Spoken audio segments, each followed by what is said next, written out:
How's it going, everyone? Welcome to, I think I will call this the Love Shack, because it's a shack and it's covered in expression of love. Except I did just notice at the bottom an empty liquor bottle, but such is fitting, I guess. Welcome. Today I realized that it was chilly in the morning, but it is now getting a lot warmer. The sun is beaming directly into my face. I do not have sunblock on, and I am probably going to get fried, but I'm not going all the way back. It's a venture out to the Love Shack. Anyways, but today, the main idea behind the monologue, dialogue, whatever you want to consider it, is going to be the idea of being able to tell whether or not you are on the right path in life. And I think I mean that in a general sense. I guess I mean it in the sense of life purpose and carrying that out, which wraps in together with the whole status quo requirement of being a human being in the society we live in.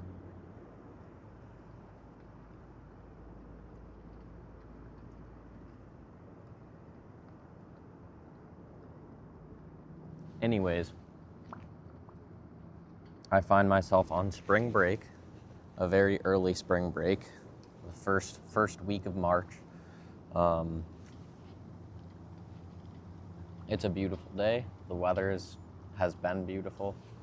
It's very temperamental, but I guess lots of things in life are. So let's get into it. It's too hot. Too hot for a jacket.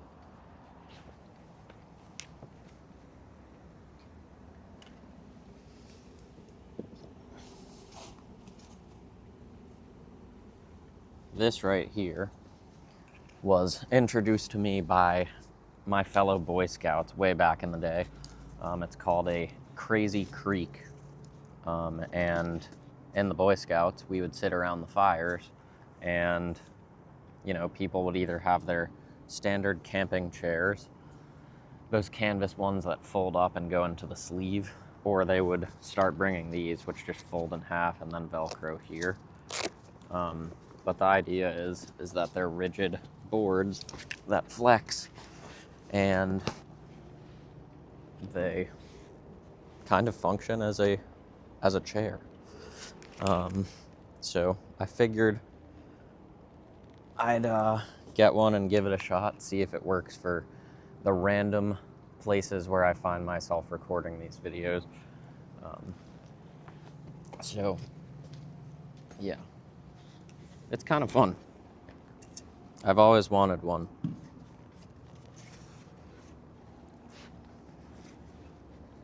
I guess I wonder why they made this over the good old standard camping chair, but who knows? It's just another invention. So we are going to start out with, first off, introduction to the book which sparked this discussion topic. The book is called Every Love Story is a Ghost Story, and it is a memoir about the life of David Foster Wallace, someone who I brought up in the recent video, the tribute to David Lynch.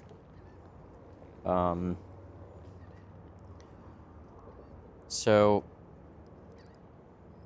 the major work of David Foster Wallace was the book called Infinite Jest, which took me over a year to read, because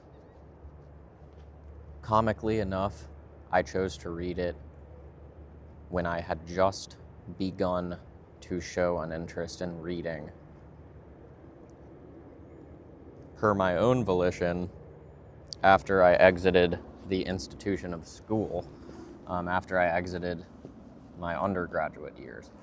And from the time that I was a very young boy reading the Magic Treehouse books, which I still couldn't even really bring myself to enjoy, the scattered nature of my focus ever since I was a kid has always made reading very unappealing to me.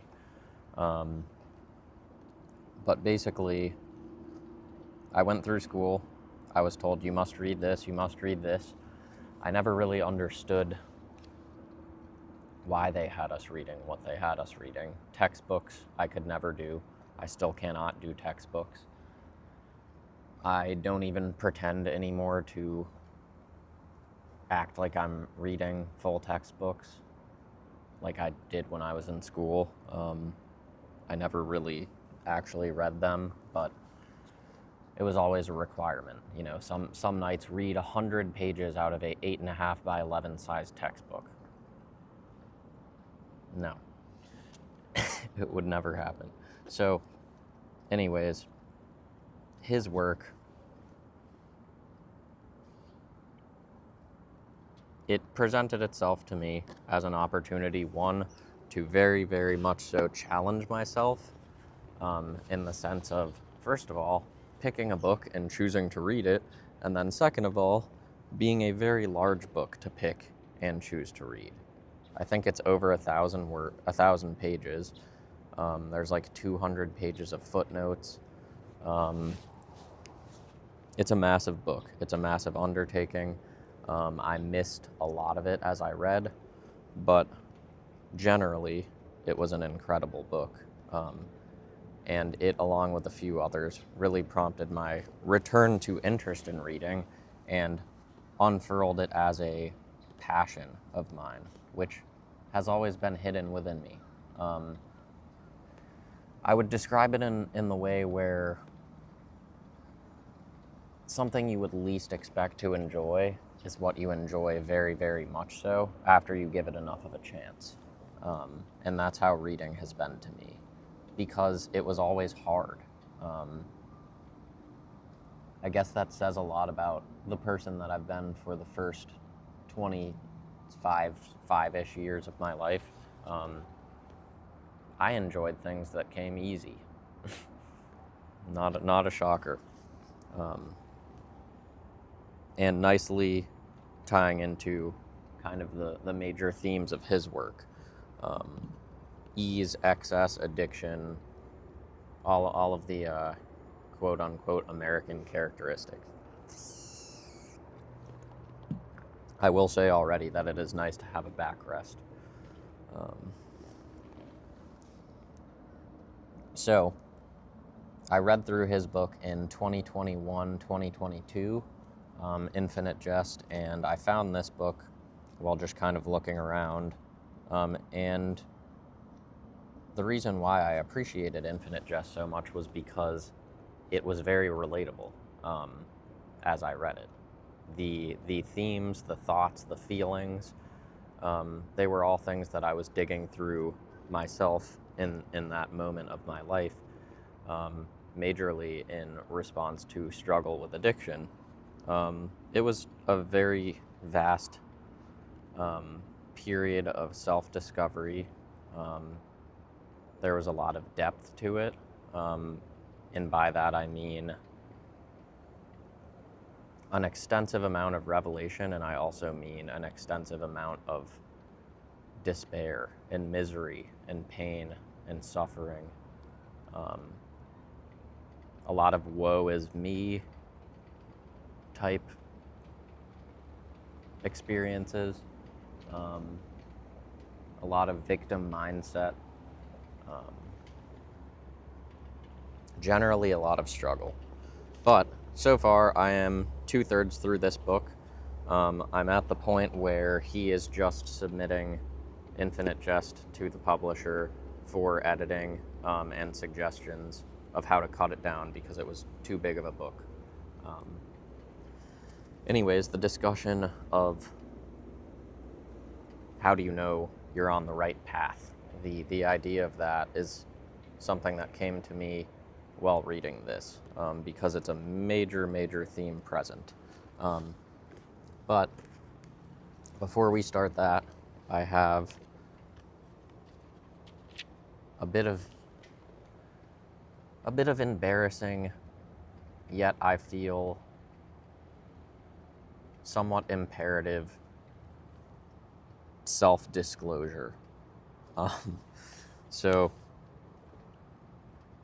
I guess it has to do with the concept of appearance, specifically personal physical appearance. So I found myself deciding that it was a good day to, scoop up this theme that had come to mind, the theme of being able to tell if you're on the right path or not, and to go out and make a video about it. And I found myself post lunch in the bathroom brushing my teeth, and I'm looking at myself in the mirror and I'm thinking to myself of a time where someone commented upon my physical appearance in a video that I had made, specifically about my muscles being visible. And when I heard the comment, it was, taken as a boost to the ego. It was pleasant to hear. Basically, more or less, the comment translated to, you looked good in this video. And these were the reasons. So I'm standing in the mirror, brushing my teeth. And this is awkward for me because I still wonder whether or not there's true benefit to this, except I, in majority, have a feeling that yes, there is. Hence the reason I'm doing it. Basically, I'm standing in the mirror brushing my teeth, and I'm thinking to myself, should I go do a couple of pull-ups to get a pump going so that I appear more muscular at a rest state than I actually am? And I think to myself, in reflection of this, I think of times where I had been scrolling through social media and I would see videos, little clips about how it's like pretty common for men to go work out in the gym right before they go out at night, before they participate in nightlife. Men will go out to the gym and pump themselves up so that they look more muscular, so that when they're, seeking a partner of whatever nature, they're more appealing. And I guess realistically it all ties back to the tendency that seems to be present in our society of making yourself appear to be better than you are at your rest state.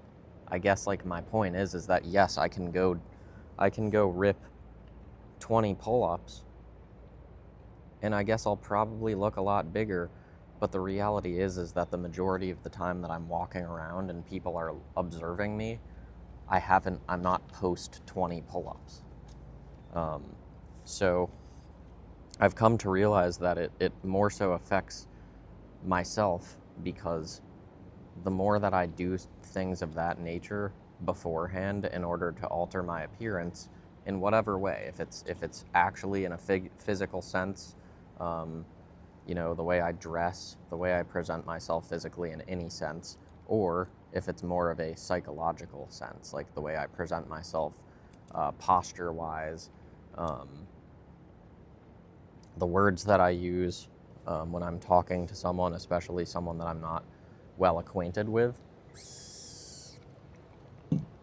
So I'm standing in the bathroom thinking this to myself, and I'm thinking how,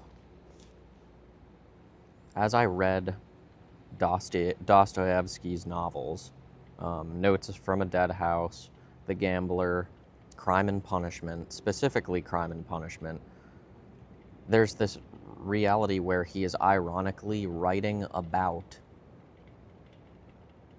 the idea of candor, and while at the same time writing about it, he is practicing candor. I think that's one reason he speaks to such a large audience, is because he was a candid writer. He told things as they were, as he experienced them, which, to the discontent of a lot of people in the modern world, he would describe ugly realities of what it means to be a human being, like the tendency to lie. But he would describe them in such a way where they became things that would uncover beautiful things about being human. Like he described in Crime and Punishment, lying being the beautiful privilege of being a human being, which allows us to get to the truth. Which I guess resonates with me in such a great, deep manner. I think back to my childhood, when my parents would say, "Do not lie. Do not lie. I can tell when you're lying. It is clear to me when you are lying."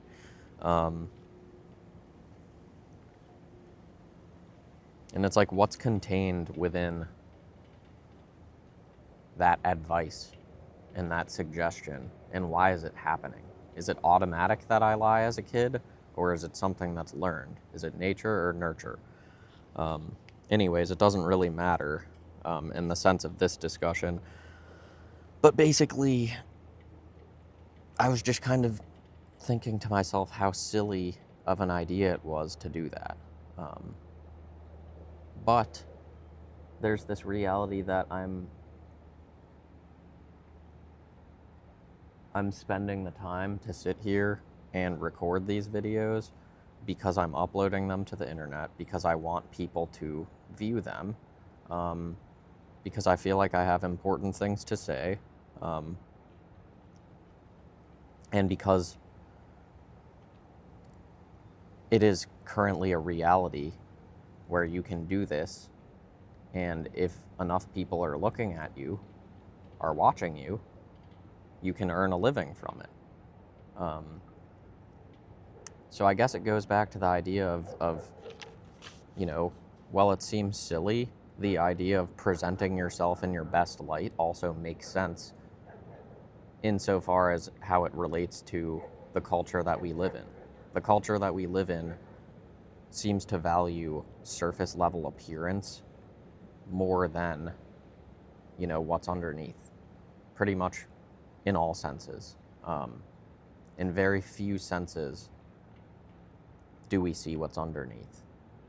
I guess a simple kind of silly example I can think of is that there's some people that I know who will refuse to eat fresh fish caught from a friend from like a day before, but they will prefer to order the same type of fish from a local restaurant where what is not on their radar is like the cleanliness of the kitchen of that restaurant, like where the fish came from, how long the fish was frozen, how the fish was treated by the commercial fisherman who's getting paid pennies on the dollar for the fish that he's selling to the restaurants. There's just this silly convoluted nature of how important appearance is to us. It's almost as if we prefer to not know where things come from. I guess it has to do with fear of asking questions. Anyways, so I mentioned the video that I've seen in multiple senses before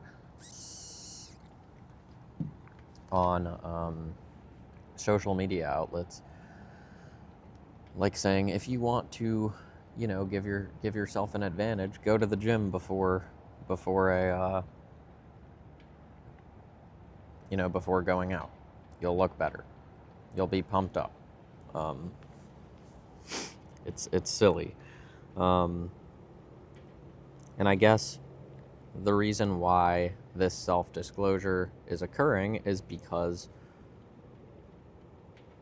this is something that I gather, and I'm not 100% sure, but I gather for the reason being that I see all of this sort of stuff online, is that I'm not the only one seeing it, and there's a reason why it's being put in my face.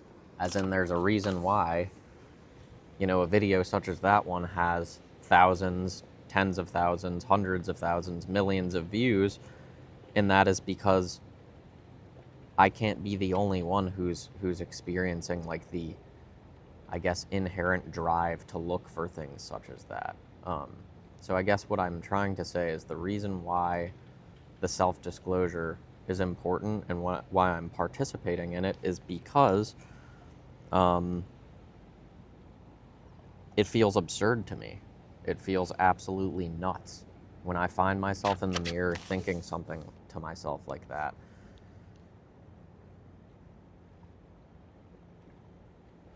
It just feels so shallow is the best word that I can think of right now. It feels shallow, it feels crazy, it feels absurd in the sense that the reason being is that I get the sense that I'm not the only one who thinks these things. I get the sense that these sorts of things abound in the culture that we live in, and they abound in both sexes, in all genders. It all has to do with presentation of the self, of appearance, etc. So I guess what I would say is that if I can be that absurd example for other people, if I can, virtually look you in the eye and tell you that I'm nuts in this way, I do these wacky things, and I do these things which in the end just become self-degrading. It seems to be the case that these things become self-degrading. So if I can be that absurd person, and I can be the one who causes another to say to themselves, phew, I'm not the only one. If I can be the one to spark the conversation and the one to prompt others to ask the questions of why am I acting this way, I would love to be that person. I think that's what I'm aiming for. I think that's the reason why I read, why I learn, and why I write, because I think we're put on earth to learn how to be examples for one another. First off, to learn how to be an example to ourselves in such a paradoxical manner. But then secondly, to learn how to be positive examples for other people. We're supposed to be here to build each other up, and we're supposed to be here to dig through the lies together and find the truths. So that's my self-disclosure. And self-disclosure is a large topic on my mind right now because I work in an outpatient recovery center where it's often that people who would self-identify, such as myself, as an addict, work in these settings. So I, for example, am someone who attends 12-step recovery meetings. I go to AA meetings, I go to ACA meetings, and I'm working with a group of individuals who are new to what they call recovery, where they're starting to go to these meetings too. I may run into them in public. Even if it's not at a meeting, I may run into these people in public. But the idea is that I'm now in the position where I'm a staff member at the clinic. I am not in the seat of the patient. I'm not the patient at the recovery center. And I have been a patient at a recovery center. So me going from the seat where I'm the one getting help to the seat where I'm the one providing the help, the question of self-disclosure comes to mind. And what I've been taught so far is that, and this is an interesting idea, stick with me for a second, is it's a good idea to ask yourself the question when considering self-disclosure, is the reason for self-disclosure that you're choosing more so to benefit yourself or to prop up your own, I don't know, I guess, appearance, ego, like to feel better about yourself? Or is it for the purpose of helping the patient to feel better about themselves or to provide them something of value? And the reason why I find it to be such an interesting idea is because is it not possible that both of those things happen simultaneously?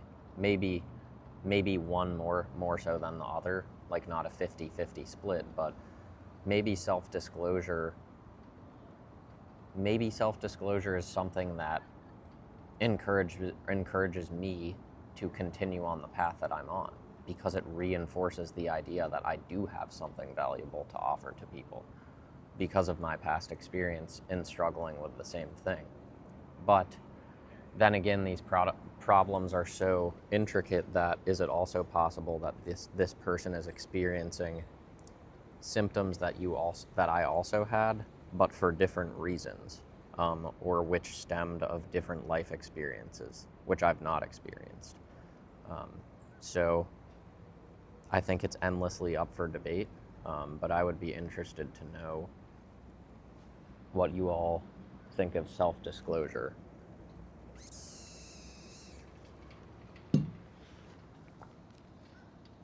All right, so that's enough on the intro. Those are some interesting points. Yeah, I'm definitely gonna get a little sunburned here today. It's okay. So the story of David Foster Wallace is the story of who many people would consider a literary genius. He's the type of person who was reading dictionaries as a kid for fun.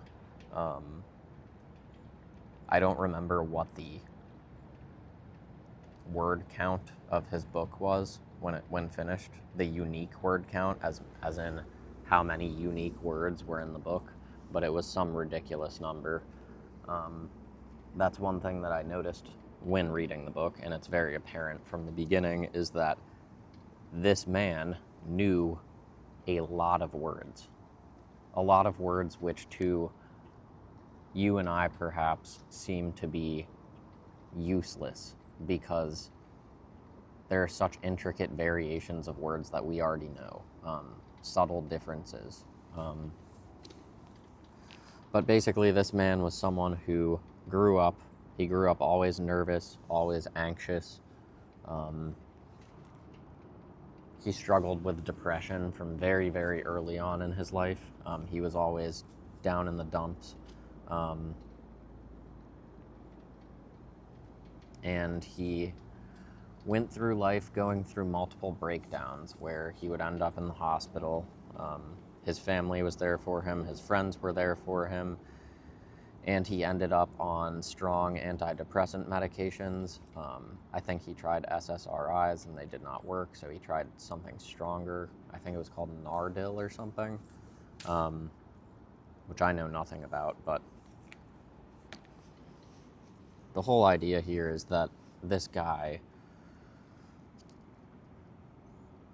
he went through the ringer. And I think that, he ended up ending his own life at 46 years old in 2008. I believe that Infinite Jest, his best-selling novel, came out in 95 or 96. So the year before or the year of my birth. So I guess I'll dig into the ideas that I jotted down while reading this book in connection to the idea of being on the right track.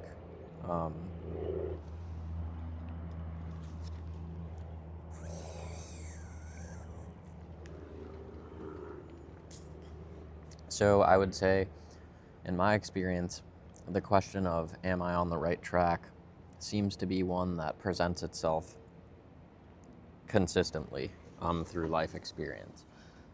As in, there's a constant gauging of whether or not one is on the right track.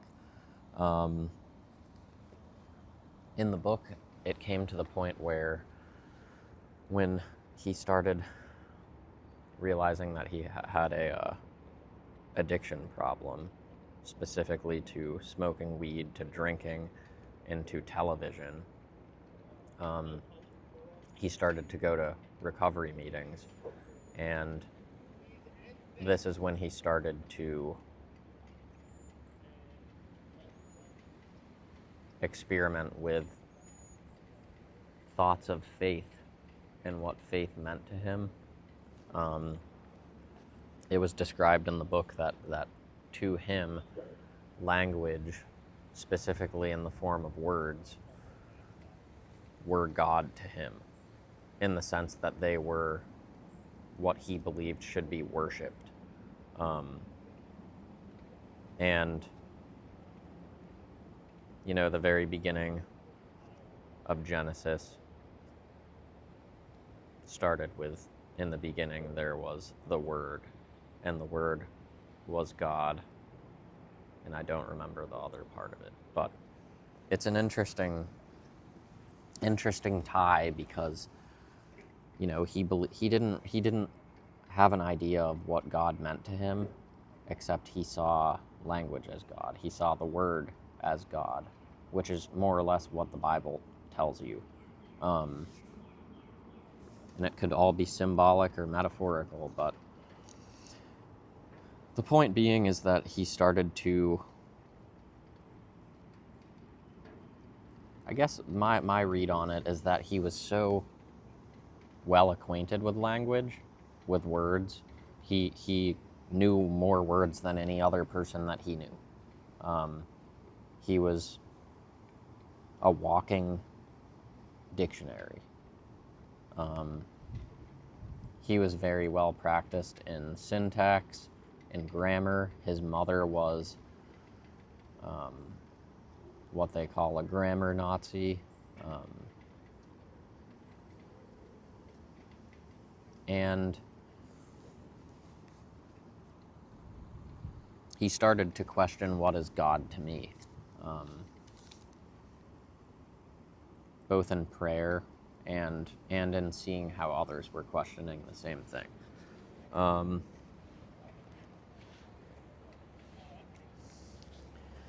So one idea that came up when I was reading it and thinking about it was the idea of experiencing signs that you're on the right track, but it actually being the opposite of the case. I guess the concept behind this is one's kind of polished ability to distinguish whether or not they're on the right track. And I think something that feeds into it is denial.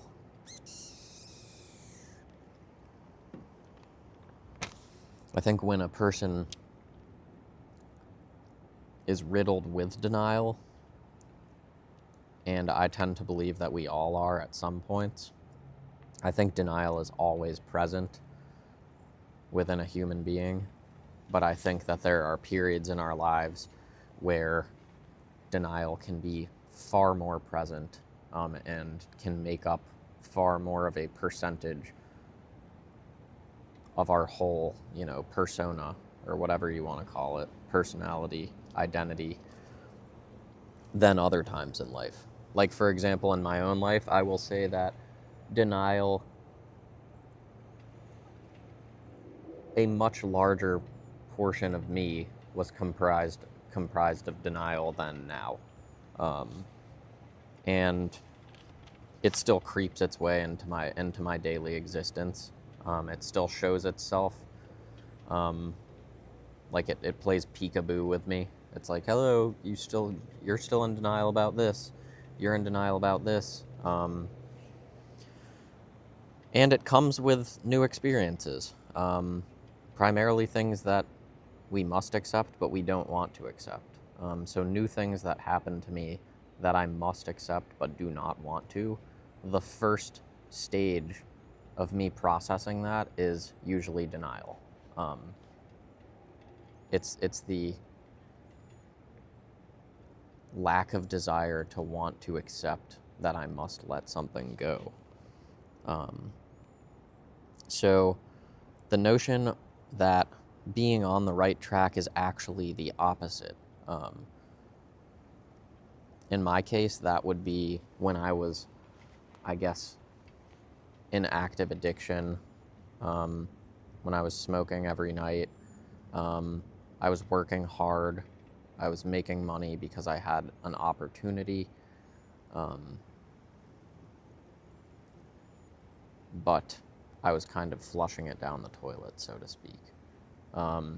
And I guess the reason why I felt that I was on the right track was because I was making money, because I was able to achieve things per privilege and help from family and other people that most people are not able to do because of how fortunate I've been. So because those things were happening per really very little result of my own actions, I was like, this must be how life works. This must be what I'm supposed to be doing because these things are happening.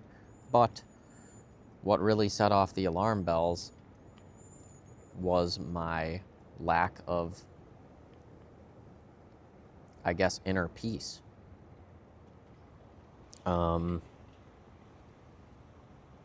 It didn't exist. I was miserable. So I guess I was playing pretend. And that's really, really the most signifying factor of, I guess, being in denial that I am, in fact, on the wrong track, but trying to convince myself that I'm on the right track. As he went through his life,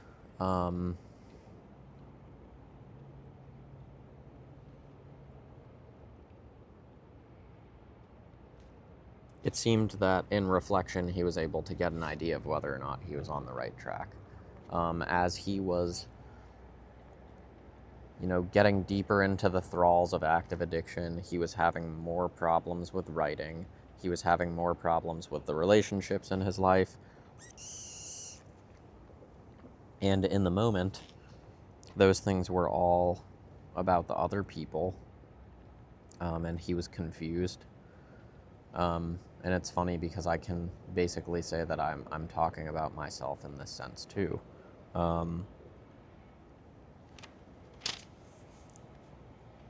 So in reflection,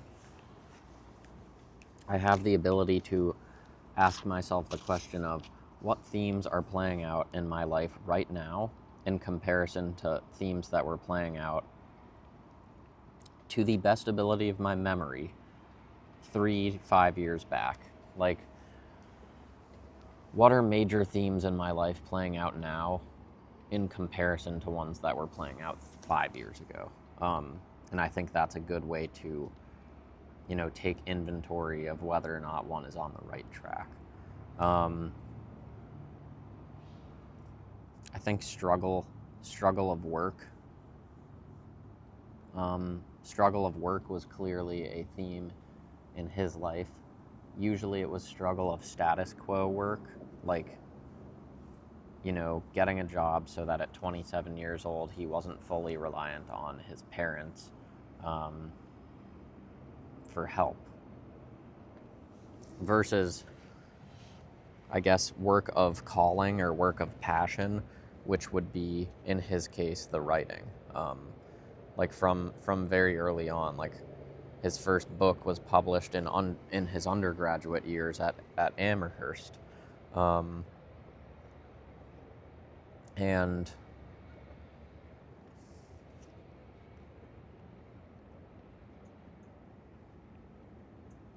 I guess it was this balance that came to be, and how work of any nature seems to play into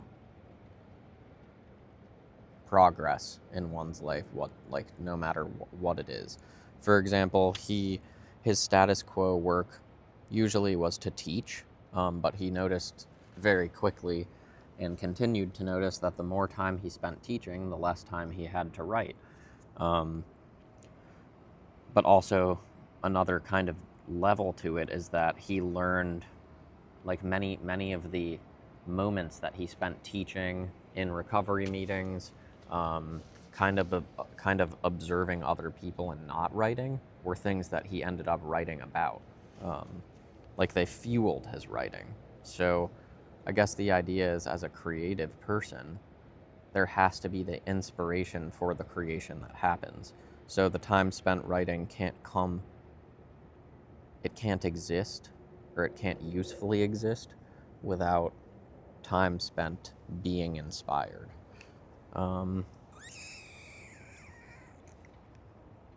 So it so happened that he spent a lot of effort in trying to form the work of calling into the work of status quo, as in making a living from writing. And I guess in most senses, as a creative, as an artist, writer, painter, whatever it may be, usually it's pretty much a rare, maybe not rare, but it's hard to make it as an artist, a musician, a writer. But he was published early on. People recognized him, and regardless of his struggles, he continued on.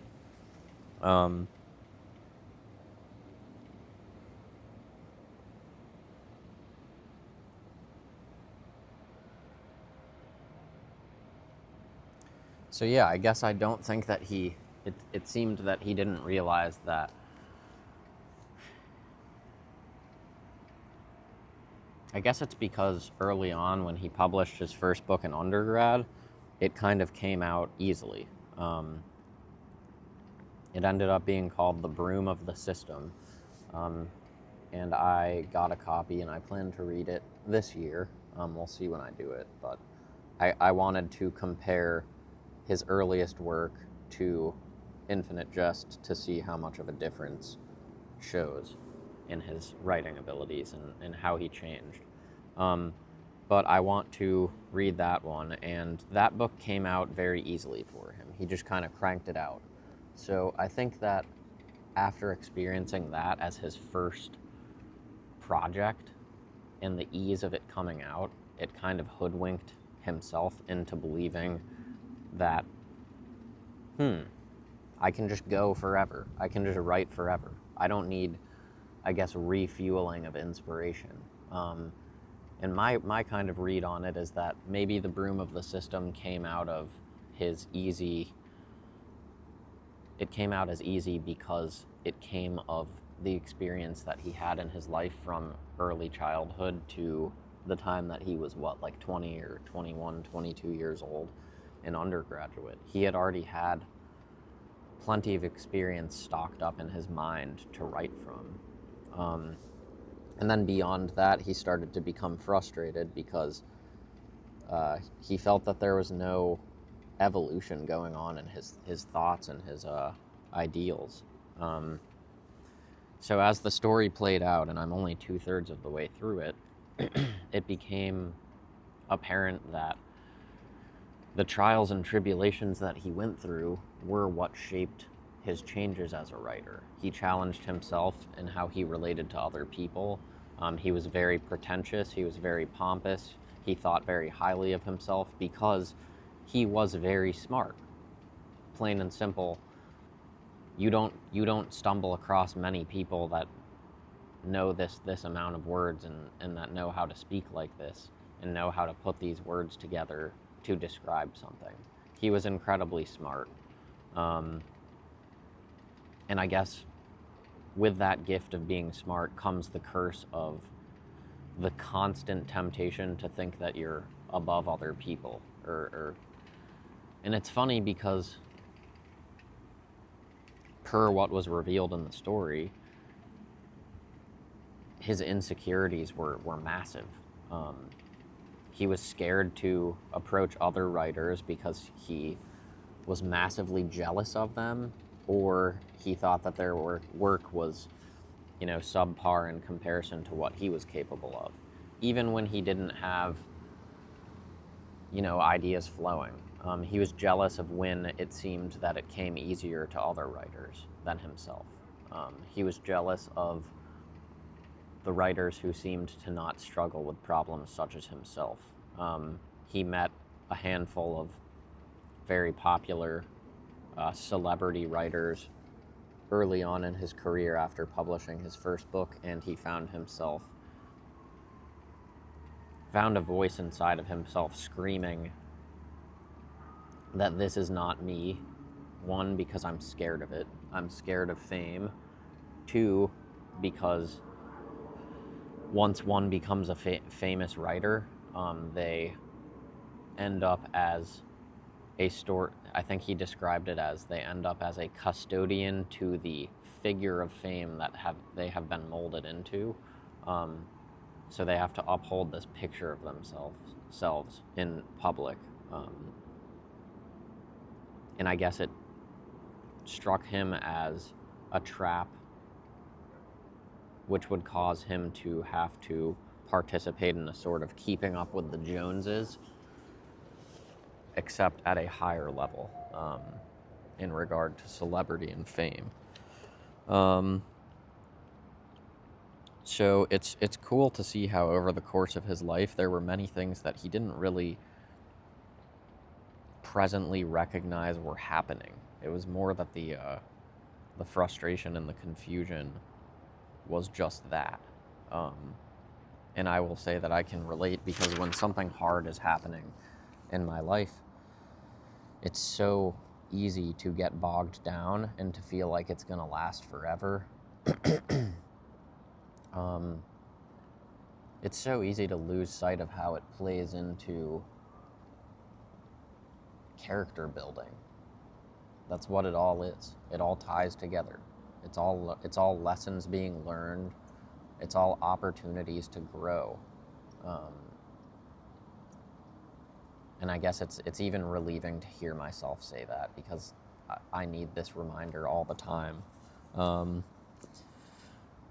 Anyways, I will just say that, like, it's been very exciting to read this book. Like, I did not think it would be fun to read a memoir about a person, especially a dead person who killed himself, after writing a book that, when I read it, was very harsh, because realistically it was brutally truthful, and sincere, and I would say crude.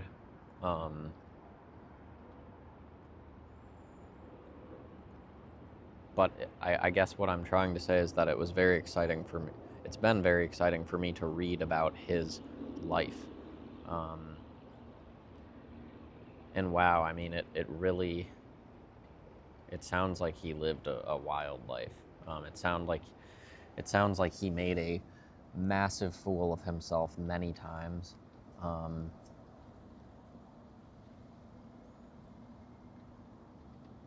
It reminds me of the Shakespeare quote, something along the lines of, "The fool believes himself to be a wise man, but the wise man understands that he is a fool." And I guess I don't get the sense that David Foster Wallace really recognized that he was a fool, at least until after he made a fool of himself many times. But I guess it's kind of a blend of both.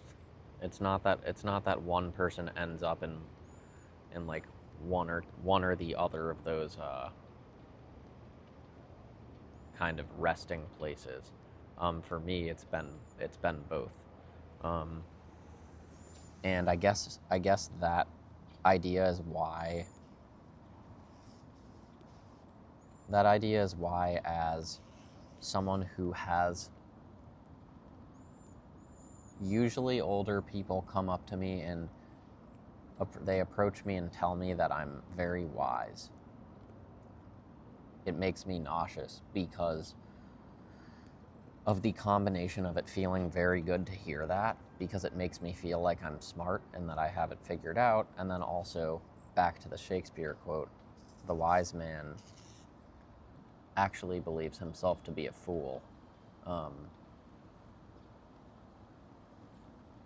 or knows that he is a fool, versus the fool believes himself to be wise. So I guess my worry is that, am I posturing myself and speaking in such a way for me to appear as wise, and it works because people acknowledge it? And if that's the case, what does that say about me?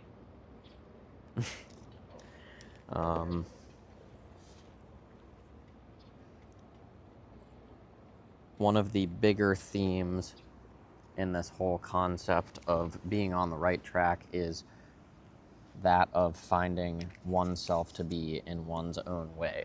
So the big theme in this book was that he always found himself in his own way.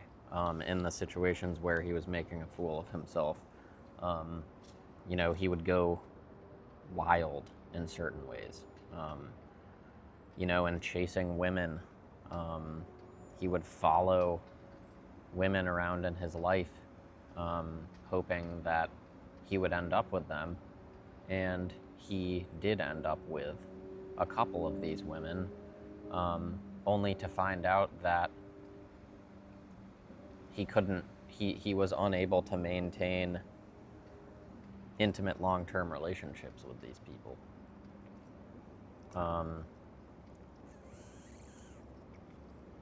So this is a big theme that happens in my life too. I think it's a massive, massive kind of main theme of addiction. Finding yourself in your own way. I talk to my uncle about this idea all the time. And he says he sees it. He's been a teacher. He's filled many roles. But he talks about it all the time. He kind of sees it as one of the main characteristics of my generation, and generally of younger generations, is that we love to get in our own ways. Get in our own way. Yeah, that's a powerful one.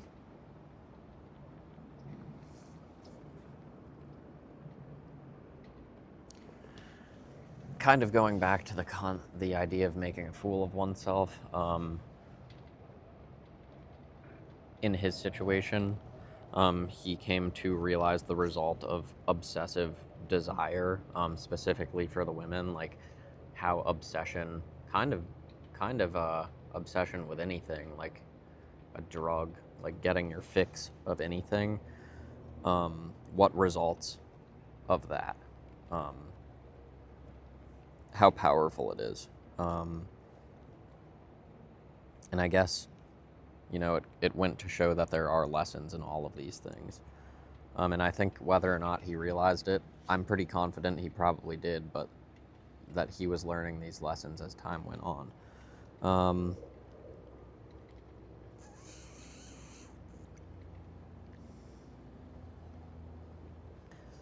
Being on the right track. In his life, as he was submitting Infinite Jest for publishing, which he had worked on for almost 10 years from start to finish, he was just done with it. He didn't want anything to do with it by the end. He didn't know if it was going to be good. He didn't know if he considered it to be good. And I think this example works pretty well when considering the kind of fleeting nature of feeling that one is on the right path. Like sometimes it's very hard to tell. And I think, hint, hint, an upcoming project that I might have in the works has to do with the concept of zooming out. Because I think that's one of the reasons why sometimes we aren't able to tell whether or not we're on the right path. Because we're very, very micro level zoomed in. And I think that we have to zoom out. But basically coming to discover that the reason behind drive to do anything usually is rooted in sense in terms of cause and effect, but that the end-all be-all reason is not ours to entirely understand.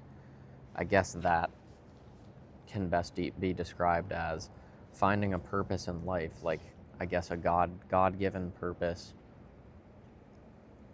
which on the surface level seems to make sense to us. Like we understand that we're working towards a calling because we're meant to. Like I would describe it in my life as everything that has shaped me into who I am now and all of the events of my past have presented me with the opportunity of a calling. Because I was born into the family that I was born into, because I've had the help that I've had, because I've had certain privileges, because I experienced certain hardships that other people didn't, because of the uniqueness of my background, a calling is shaped. But I guess beyond that, the whole question of, why does life exist? Like the answer of the unknown, that is like where God comes into play. That's what God is to human beings a placeholder for. The best understanding of what we will never, like, at least well alive, as far as we know, will never be able to understand.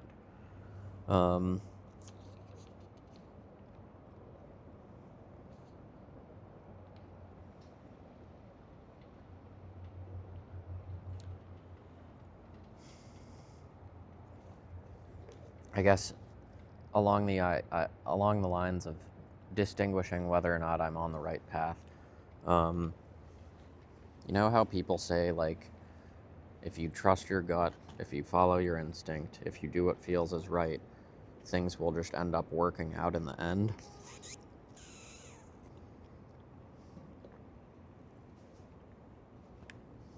That's the sort of point I'm making here, where I wrote, coming to discover, listen for clues, look for clues. Are things working when effort is put forth? Do others encourage you morally, in principle, financially, in any other way? Do you notice your team on the sidelines cheering you on in fervor? Or are the signs opposite? Like, look around you, zoom out, ask yourself, are people being supportive of you? Do you think they're being supportive of you in a way such as they're enabling you to not grow? Or do you think that the people around you are encouraging you in an authentic way because they want to see you succeed? They want to see you follow your calling. Are there people, this is on the flip side, are there people around you that you get a sense are jealous of your lack of adherence to norms, your courageous attempts to challenge them? Are other swimmers becoming perturbed by your cannonballs? Are you making ripples on the surface of the pool that others are, comfortable kind of chilling in? If the comfortable chillin' pool is the very extremist social landscape that we find ourselves in,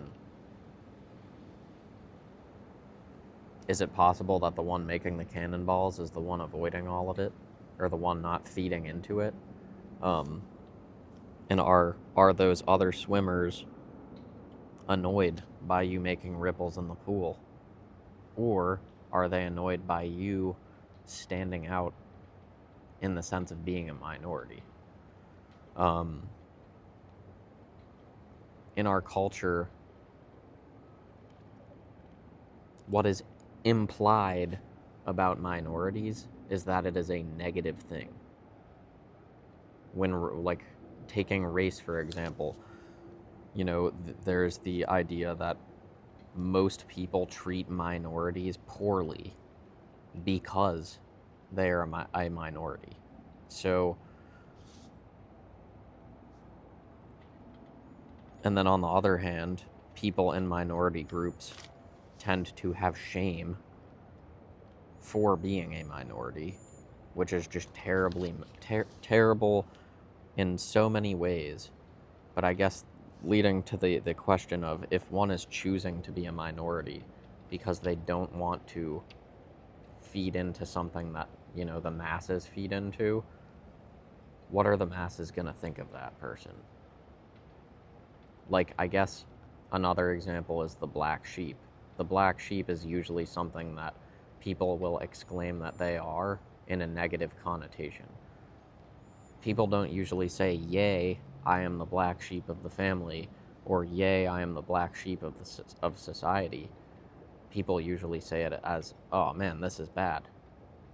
But realistically, what if one is choosing to be the black sheep? What if it's in their nature to be the black sheep, and they're celebrating it?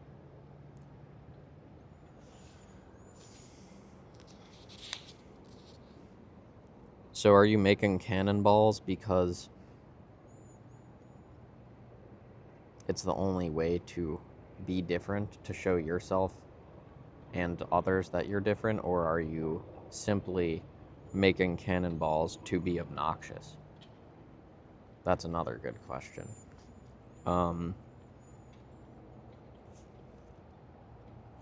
Only the individual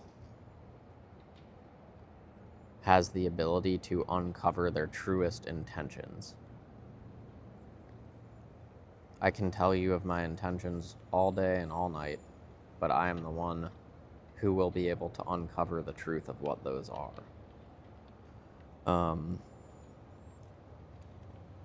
So that's kind of the overall set of thoughts that I had in reading this book. It's been really good. I would highly suggest it. If you see any of these parallels in yourself,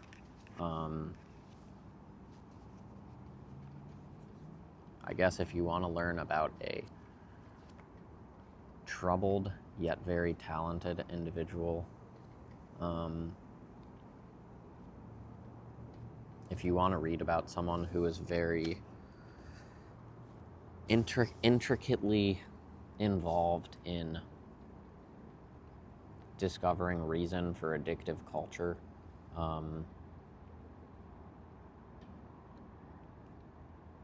if you appreciate people that call things as they see it, I think you would appreciate this.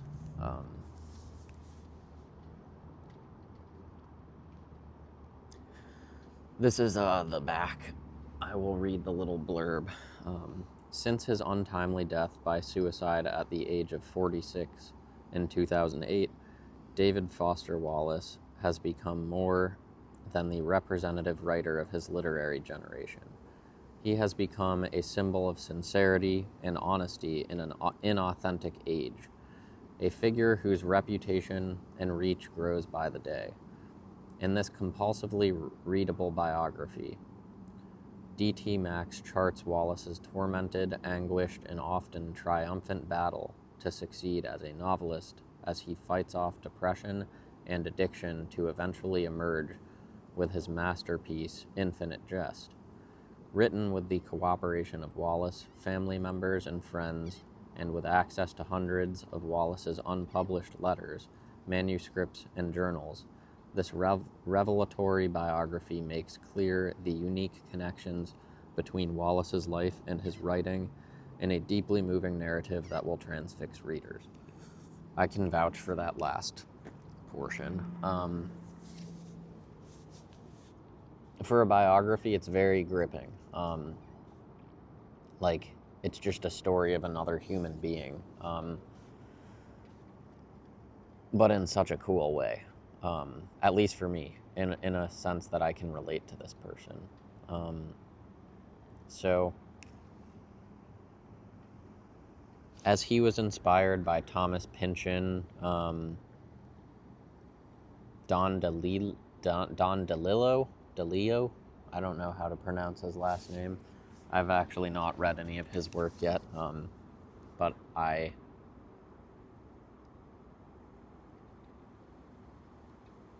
expect that I'll try out some of it.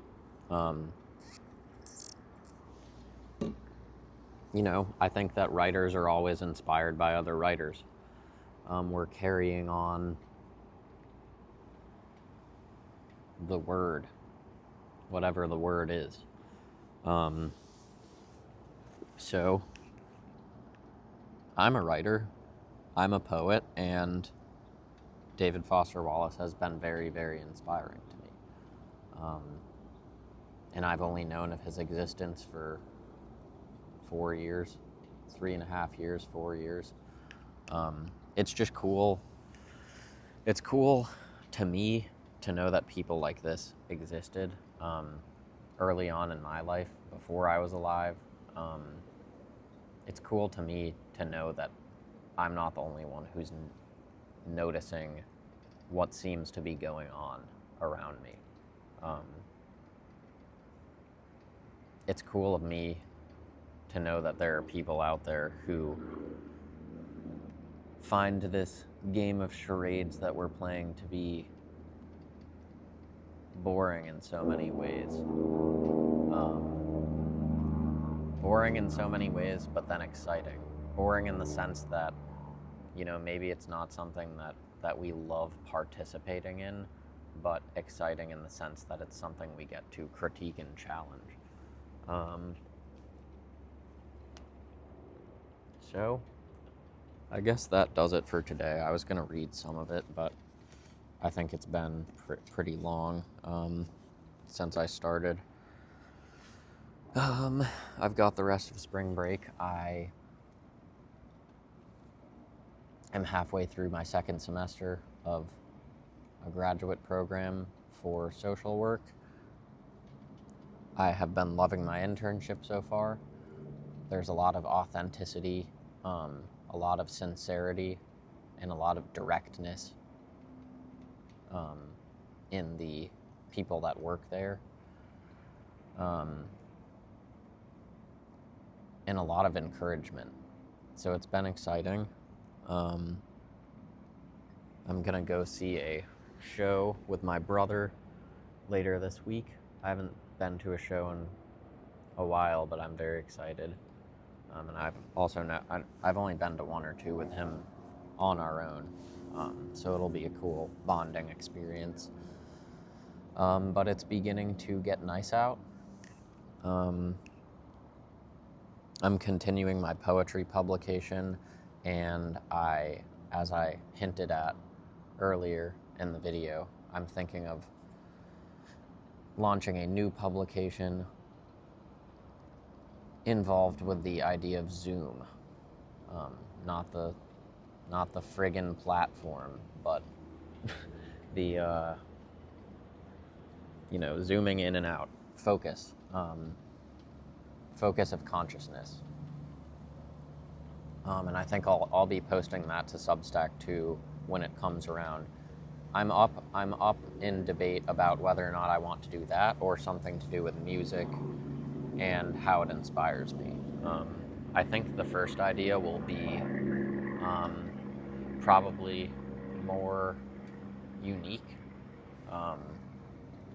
more exciting, but the second idea might be more relatable because everyone loves music. Otherwise, I continue to be grateful for very many things, very many beautiful people in my life. A friend that I met recently found me a book in one of the small, I guess what they call them, like the free libraries, where they're the little huts that you can open the door and it's like a small little bookshelf on a stick. And she found this book, which she gave to me, and it's a book by James Baldwin, who I've always wanted to read his work, because I've seen plenty of quotes from him. I think that his idea of love is very akin to my idea of love, kind of in the sense that it's not in high supply nowadays, that it takes a lot of courage and strength to be actually loving, and that many people are not. He was very seemingly brutally honest, is how I would put it. But anyways, my friend read the back of one of these books and thought that it tied in nicely with how I'm studying sociology and kind of learning about myself as a person and how I relate with others as people. So I think the book is called If Beale Street Could Talk. And I think it's a love story. But I'm very excited to read that. And then another one in the pipeline that I have is, which I couldn't help but start, is The Doors of Perception, paired with Heaven and Hell, both by Aldous Huxley, the Brave New World gentleman. Perception is an important idea. That much I know for sure. But otherwise, I continue to write, I continue to read, and I continue to love. And I continue to appreciate this. The sights, the sounds, all of it. There's so much there to be in awe of. But anyways, I hope that there was something that if you watched that you got out of this, and we will see you next time.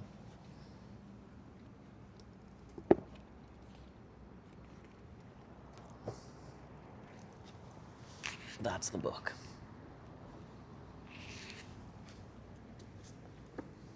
Cheers, people. Much love.